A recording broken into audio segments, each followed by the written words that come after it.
jam 9 malam. Jam 9 malam. Kejadian itu malam. Disentil kan, langsung refleks aku kan bilang, jancuk.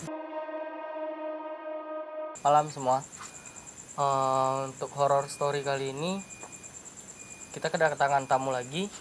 Mereka punya cerita ketika mereka magang 1 bulan ya, 1 bulan. 1 bulan. Ada berapa orang kan seharusnya magang? Kita itu waktu magang itu ada 6 orang. 6 orang yang nggak bisa hadir 3 orang. Jadi 3 orang sini. Mungkin perkenalan dulu dari yang ujung. Saya Indra Saputra, salah satu dari tim magang di tempat tersebut.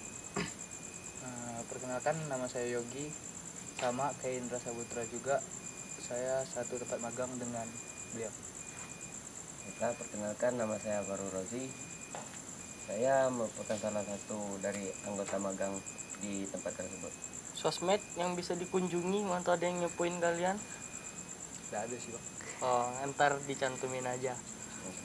Jadi awal cerita kenapa saya tertarik dengan cerita mereka ini, mereka tuh termasuk agak sulit sih nentuin jadwal mereka, bolak-balik lama banget kayaknya, pada sibuk. Kemarin ketika saya kesana juga ada melakukan pendakian, mereka nampung saya. Jadi ketika saya nyampe sana langsung cerita yang enggak. Jadi menarik nih kayaknya. Dari awal kedatangan katanya udah disambut sama penunggu di sana. Jadi mereka itu magang di daerah pabrik dan menempati mes yang udah dibuat dari zaman Belanda tahun 1940-an. 1940-an. Ada beberapa orang yang mengalami, ada juga yang tidak mengalami sama sekali. Jadi mungkin boleh cerita dari awal kedatangan kalian itu gimana? Sambutan hangat beliau-beliau itu bagaimana? Kalau mulai awal kedatangan itu mungkin saya yang pertama ngerasain ya. Karena pas itu kan saya baru datang tuh, hujan-hujanan. Jadi saya mau mandi biar nggak sakit kata orang kan. Jadi begitu saya mau kamar mandi, begitu masuk pintu langsung disambut sama beliau itu. Pas di depan muka. Sambutannya ya tegak, dia pas tegak depan mata saya, tegak dia ngeliatin saya gini. Nampak dia sendiri. Ya udah, saya kan bentuknya, kalau bentuknya tuh wanita. Tapi gimana, wanita tapi bukan khas dari Indonesia mukanya itu loh. Pakaiannya pakaian warna merah, Kayak none-none gitu. kayak none gitu sih. bukan kunti merah gitu. Kalau kuncinya nggak tahu ya. Wajahnya nampak jelas. Wajahnya nampak jelas depan muka saya. Putih, warna putih, cantik banget. Serius? Iya, serius. Cuman karena saya mikir, ini apa sih gitu kan. Udahlah, cuek aja gitu pertama kali sih, langsung mandi. Begitu keluar lagi dari kamar mandi, nggak ada lagi, normal aja gitu. Iya. Setelah itu udah itu dia ini langsung ya cerita lah ke kami kan. langsung ngomong, langsung ceritain. Cuman di kamar karena masih ada anak magang yang dari universitas lain. Ya, dari anak-anak magang yang dari univ lain, biar nggak kesebar lah kan. Kalau itu mungkin kesebar, mungkin udah cabut Karena mereka cewek-cewek ya. Ada cewek juga. Kayak ceweknya. Jadi ya satu kamar itu ya kami aja yang tahu gitu Bang. Setelah itu kejadian itu ada lagi nggak hal yang kalian rasain? Ada sih. Kalau dari aku ya, kalau dari aku kayak pertama kali tuh gimana ya? Awalnya di waktu berangkat magang. Iya, waktu kami berangkat magang itu kan barengan kami tuh. Berangkat magang ke kantor kan. Nah, udah di kantor itu dikumpulin kami. Itu masih siang ya? Iya, masih siang. Malah bukan siang, malah pagi jam-jam 8, jam 9 gitu kan, Bang. Dikumpulin kami di situ, sarapan lah kami. Ada anak yang dari univ lain ini mau buang air nih, buang air. Pulang dia ke mes kan, ngambil kunci. Udah mau masuk ke dalam, udah mau dimasukin kuncinya itu ke lubang kunci. Dilihat dari dalam kayak ada orang duduk. Di dalam rumah? Di ruang tamu kami. Ruang tamu? Di ruang tamu mes itu duduk. Baru udah dari situ kan katanya dia bilang datang ke tempat kami kan, cemas tuh, dengan cemas, Bang, kayaknya ada orang di rumah kata dia kan. siapa, aku bilang perasaan kita semua lengkap di sini, aku bilang kan. Ada lah bang, aku pintu masih dikunci, semua udah dikunci bang sama aku bilang kan, kata dia kan. Terus aku pergi kan ke sana bang, karena pikirku kayak ada maling, iya maling atau orang beneran kan. Ke situ aku, pas aku lihat, aku ambil kunci di ada tempat simpanan kunci itu kan. Masuk aku ke dalam, aku lihat semua jendela, semua pintu, bahkan pintu yang arah ke tengah ke lorong itu, ada lorong ke tempat kamar kami itu udah terkunci juga. Ini siapa yang dilihat ini, pikirku kan, orang dari mana masuknya gitu kan bang. Jadi aku pulang lah, yang kau lihat itu beneran, aku bilang kan. Iya beneran bang, orang kepalanya kau lihat, enggak lihat, ketutup itu, ketutup apa sih, gorden.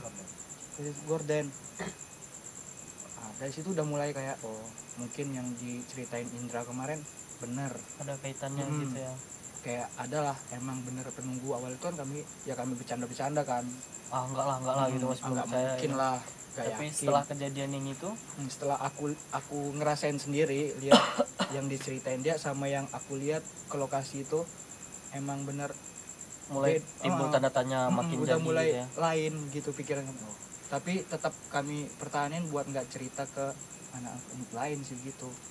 Kejadian yang lain selain itu, Kejadian yang lain, kalau kejadian yang lain waktu nyuci piring, ingat aku itu, aku ingat waktu kami kan ada di magang itu kan kayak apa ya, pembagian piket. Waktu pembagian piket itu aku di hari apa itu, hari Selasa kalau nggak salah, seingetku ya. Seingetku hari Selasa itu malamnya aku kebagian buat nyuci piring kan. Yang masak-masak kan cewek kan. Nah, waktu itu kebetulan juga aku nyuci sendiri. Nah, waktu itu emang di tempat itu kayak emang udah auranya tuh beda. Waktu aku masuk, yakin gak ya aku mau nyuci piring sendirian gitu kan, sedangkan orang-orang ini di depan semua di ruang tamu ngumpul. Ya udahlah, aku paksain, aku cuci lah piring. Gak lama kemudian itu kayak ada yang nyentil kuping. Iya bang, serius kerasa tuh, langsung jam berapa? Refleks jam 9 malam. Jam 9 malam. Kejadian itu malam. Disentil kan, langsung refleks aku kan bilang, jancuk gitu kan, sambil ngomong gitu. Nah, langsung ada belakang. Siapa yang nyentil aku tadi? Kau pikir masih teman ya awalnya? Aku pikir mereka ini kan iseng bang, gitu. Disentil kan, udah, wah kacau ini kayak gini. Aku lihat keluar, waduh, memang lain nih, tapi tetap lanjutin cuci piring itu. Biarlah, bodo amat lah. Cuci itu udah selesai aku dari nyuci itu, aku pergilah ke depan kan. Nggak, itu sediem-diemnya aku nggak berani ngomong, diem aja aku. Pikiran aku masih kayak mana ya, kayak masih inget siapa yang nyentil aku tadi ya, sampai kayak gitu bang ya. Emang nggak kelihat sampai nyentuh ya, itu tuh udah parah sih kalau udah nyentuh gitu tuh. Nah, gimana ya kalau dibilang tuh kayak emang manusia yang nyentil. Nah, terasa anginnya juga kan, sampai udah selesai ngumpul di depan itu kan, pucat muka gue bang sampai di depan. Udahlah, aku ceritain sama dia nih, bilang, tadi aku disentil waktu nyuci. Wah serius katanya. Gak beres, kalau kayak gitu gak beres katanya kan. Udahlah, anak-anak ini kan masih kayak belum ngerasain apa-apa kan bang, kayak paling juga ini alasanmu aja kan.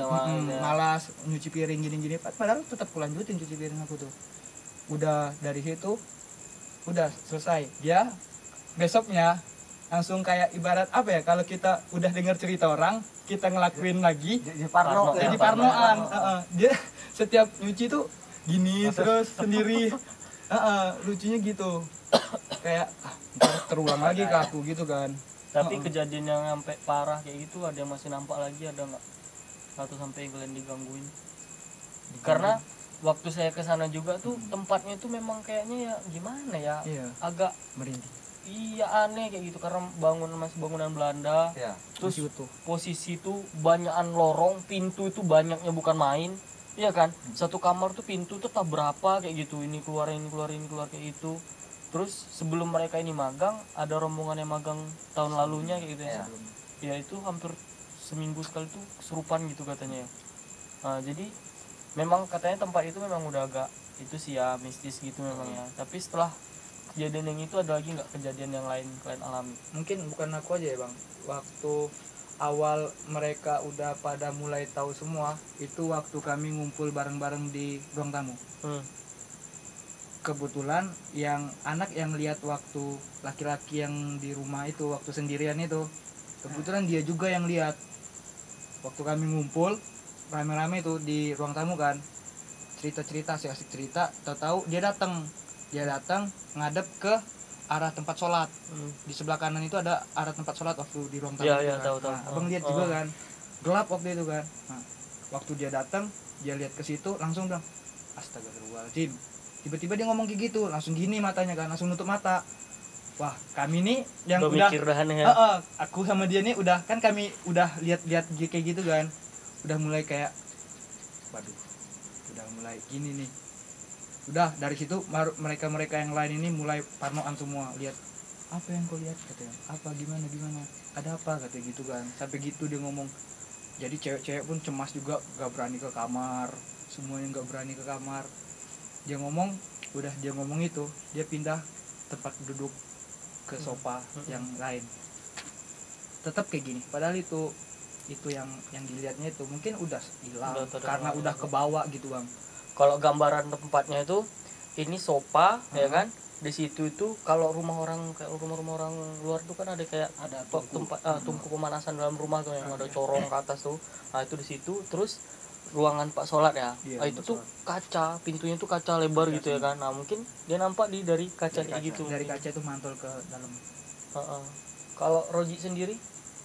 Ya baik, kalau saya sendiri sih kalau kayak ketemu ngerasain hal aneh itu nggak terjadi loh ke saya. Nggak ada sama sekali. Nggak ada sama sekali. Yang cuman ada yang terjadi pada waktu kawan kami ada yang ketindihan. Nah, lu? Waktu itu saya dari jam 9 udah tidur duluan. Kawan yang lain masih asik-asik main game, ada yang ngobrol, diskusi kan. Pas saya bangun, saya udah nggak bisa tidur. Biasanya kan kalau udah tidur dari jam 9 saya itu sering kebangun gitu. Kadang lapar kan. Makanya saya ikut ngumpul sama kawan-kawan tidur, saya lanjut bikin laporan. Lanjut laporan untuk magang kan. Waktu itu aku Roji waktu itu kami tidur satu tempat. Kalau nggak salah saya, si Yogi, ada kawan si Rases dan juga Aan. Menjelang mau tidur, orang nih ngobrol-ngobrol sampai mau mata udah ngantuk gitu loh. Pas yang lain udah, si Yogi sama si Aan udah tidur, si Rases ini baru mulai mau tidur, saya lanjut bikin laporan ini. Tiba-tiba si Rases ini kaget, dan juga posisi saya bingung gitu loh, kenapa gitu. Kagetnya gimana?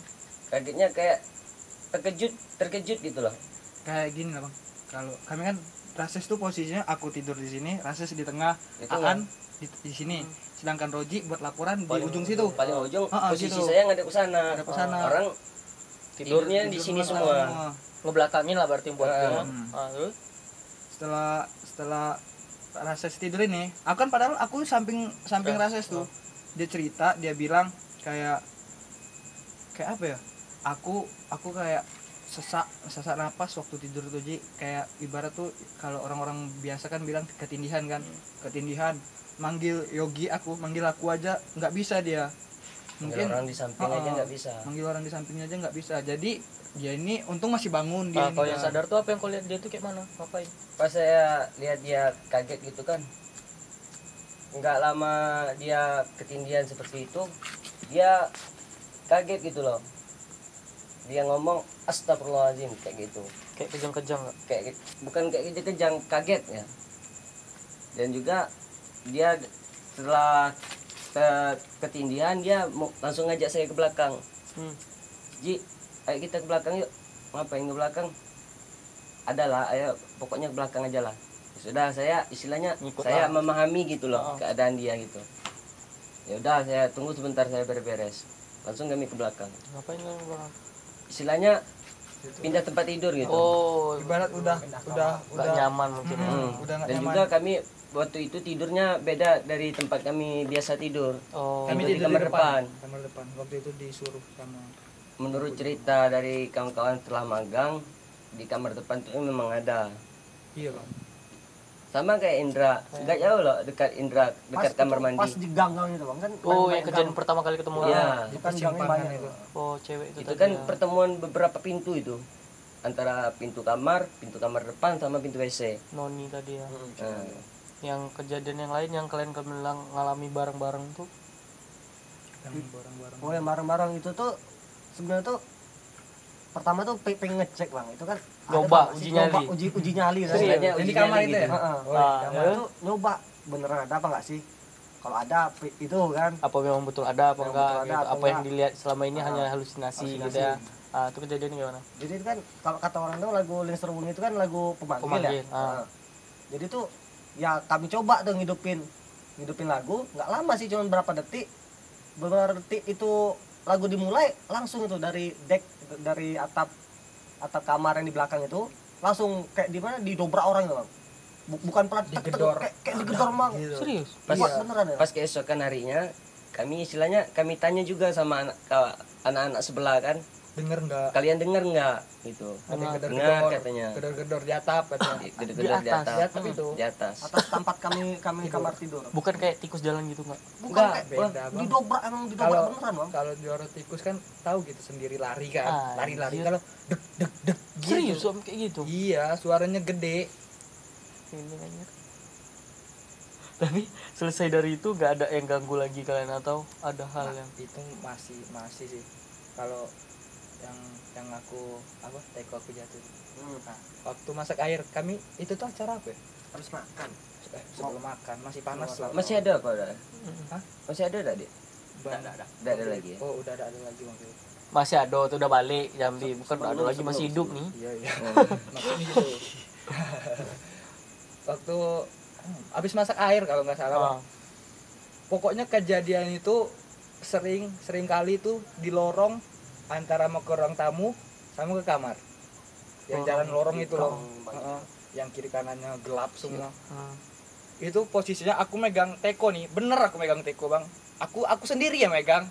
Bener kayak ada gini loh, Bang. Anjir. Kayak nepuk gitu. Tep langsung lepas. Orang-orang ini depan aku semua. Orang Di ini pintu. depan aku semua lagi di pintu. lagi di pintu, nongkrong lah, berdiri kan, mau siap makan kan, kami mau makan kan. Aku bawa teko tuh, ngapa kok Gi? Kata orang ini kan. Hah? Gak tahu aku bilang gitu. Langsung refleks, gak tahu aku. Ini kayak tep gitu lah, langsung lepas, Bang. Kok gangguan mukul ke kau terus lagi? Pokoknya kalau ke fisik kayaknya iya. Nyagil kayak dibilang malahan kayak gitu tuh malah bahayanya ke makhluk halus itu lah, Bang. Kalau soal malah nyentuh fisik gitu. Karena Setahu aku ya, sih. tapi itu udah hebat juga sih dia bisa sampai nyentuh kayak gitu udah. Tapi setelah itu Orang ini awalnya nggak percaya kan.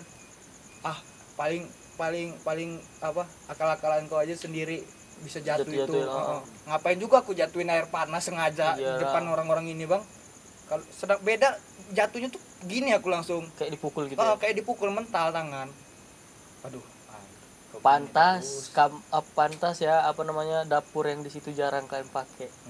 Awalnya spekulasi orang ini itu dapur ibu bang nggak boleh diituin rupanya sering kejadian di situ. Sebenarnya itu alasannya tuh bang. Aku kalau aku masuk ke dapur itu pokoknya sensitif kali. Setiap mau ngapa-ngapain di dapur itu pasti lihat belakang dulu. Udah lain sendiri pikiran kalau di dapur depan itu. Seharusnya kan tamu datang tuh disuguhin atau digimanain gitu ya. Ini saya datang itu langsung cerita tuh yang kayak gitu loh. Jadi gimana? Hati-hati bang di sini. Ini kayak gini. Jadi ada kami bertiga datang, temen itu mau mandi ya harus dikawanin gitu karena takut kan. Di depan pintu ya. Tapi setelah itu ada hal kalau di pabrik sendiri ada kejadian nggak? Kalau di pabrik sendiri itu Atau karena kan di Penggulungan. Kalau di pabrik teh itu biasanya di Penggulungan kan. Yang pabrik zaman Belanda itu kan. Waktu pertama kali aku magang masuk situ, langsung waktu itu aku sampai malam sekitar jam 9 lah. Aku masuk ke dalam lagi bantu orang pabrik bener-benerin mesin kan. si mandor kami nih, mandor aku waktu itu aku berdua sama dia, tinggal berdua kan. Dia bilang, Gi, kita ke depan dulu yuk pak, aku bilang. Udah firasat aku sebenarnya udah nggak enak, kok nggak keluar ini kan maghrib, aku bilang kan. Istirahat kek dalam hati aku, tapi nggak aku ngomongin ke dia, nggak enak kan. Yuk Gi keluar. Pas pula bapak ini ngomong gitu kan, ya udah pak ayo ke depan.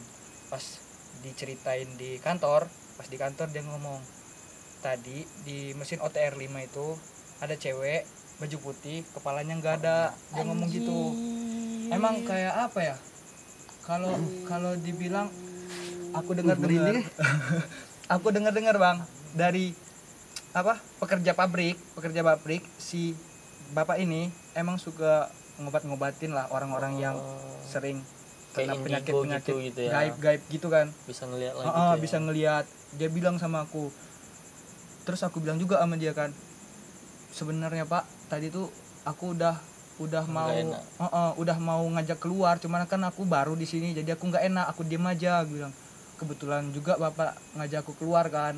Oh tahu-taunya yang bikin ngerasa nggak enak itu rupanya ada itu. Aku bilang iya persis kali akan gimana ya, mesin yang aku benerin tuh bang, di belakangnya itu mesin, di situ pas di belakang aku juga ada sih kayak apa ya, di pabrik itu ada tempat yang kita itu jika kalau masuk dalamnya itu nggak boleh ngelihat atas, nggak boleh dongak kayak iya nggak boleh dongak lihat atap lah pokoknya. Itu kejadiannya yang setahu aku ya, waktu itu aku diceritain juga kan dari teman kan yang pernah magang di situ. Dia itu dibilang sama si mandor aku yang tadi ngelihat yang nggak ada kepalanya itu, dia bilang kalau masuk ke dalam bengkel ini jangan lihat ke atas, jangan sekali-sekali buat dongak ke atas, lihat ke atas gitu. Jadi dia penasaran. Jadi enggak, awalnya dia emang ya udah pak enggak bakal ngelihat kata temanku ini kan. Masuklah bapak mandor itu malam pukul 9 kalau nggak salah. Dia emang suka masuk malam anak itu kan, ambil kunci katanya. ngambil kunci. Udah masuk nih, karena di pikirannya tuh nggak boleh ngelihat ke atas, jadi bakal gimana, suges terus pengen apa sih yang di atas katanya kan. Paling juga nggak ada. Tahu-tahu pas dia lihat ke atas itu di pojokan kan, pabrik itu gede bang, apalagi di bengkel itu kan, bengkel itu kayak ibarat semua peralatan tuh bakal dibenerin di situ yang gede-gede itu kan. Dia lihat di pojok itu kayak orang hitam tegak berdiri ngeliatin dia, hitam semuanya. Terus Wah, merinding serius. terus aku awalnya kan iya enggak ya, aku ceritain lah sama si mandor yang ngalamin itu kan. Pak, di bengkel itu emang ada apa sih, gue bilang kan. Sayangnya aku nanya ke dia nggak ngejelasin pasti. Pokoknya di situ tuh kalau kamu masuk ke bengkel itu jangan pernah sekali-sekali buat ngeliat ke atas. Kan buktinya teman kamu ada kemarin tuh yang magang, dia udah dibilangin kayak gitu masih tetap dicari tahu. Karena kekepoan dia ngeliat itu, udah langsung dinampain gitu bang. Oke. Ada cerita yang lain? Kayaknya cukup atau adanya Itu aja. Iya. Kayaknya hal-hal yang langsung ke kami ibarat kesurupan atau segala macam tuh nggak ada sih. Paling ngerasain kalau aku ngerasain tapi untuk kalau masuk ke diri itu enggak lah. Tapi pastilah kalian ada untuk pesan-pesan untuk teman-teman yang nonton. Oh iya, mungkin juga nih kan biasanya tuh orang identik dengan ketindihan kan bang Ya. nah, ada sih tips dari teman. Kalau ngatasi ketindihan itu ibarat kalau kita tidur tuh usahain ada badan yang bisa gerak. Kalau aku sering ngalamin ketindihan yang dibilang-bilang orang kan, di kamarku sendiri itu aku cari apa namanya nih, tubuh yang bisa gerak. Ini contohnya jari tangan, aku usahain ini nih bisa gerak, langsung ku sentak gitu. Pokoknya kalau ketindihan itu cari badan yang masih bisa gerak, itu paksain buat bergerak lebih luas. Oh gitu caranya. entak gitu. Nah, udah dari situ semua badan bakal ngikut. Itu kan kadang sesak napas juga gara-gara itu. Banyak hal lah, nggak harus mesti kita kaitkan dengan hal-hal yang mistis ya kan. Untuk teman-teman yang lain atau ada yang pesan-pesan yang ingin disampaikan, ya mana tahu ada hal intinya yang ketika kalian magang ini kan pasti dapat nih intinya bagaimana sih kita memposisikan diri ketika kita di kampung orang kayak gitu atau bagaimana gitu. Ada yang mau disampaikan? Kalau saran sih, kalau kita datang ke tempat orang itu ibarat jangan semenah-menah dulu lah. Siap. Jaga omongan terus apalagi ya, jaga sikap, karena sifat orang di kampungnya sendiri itu beda-beda. Kita nggak tahu kan sifat kita di kampung kita sendiri, dan kita nggak tahu juga sifat orang di kampung orang. Jadi usahain tetap sopan lah kalau dari aku gitu sih. Dari Indra, Roji?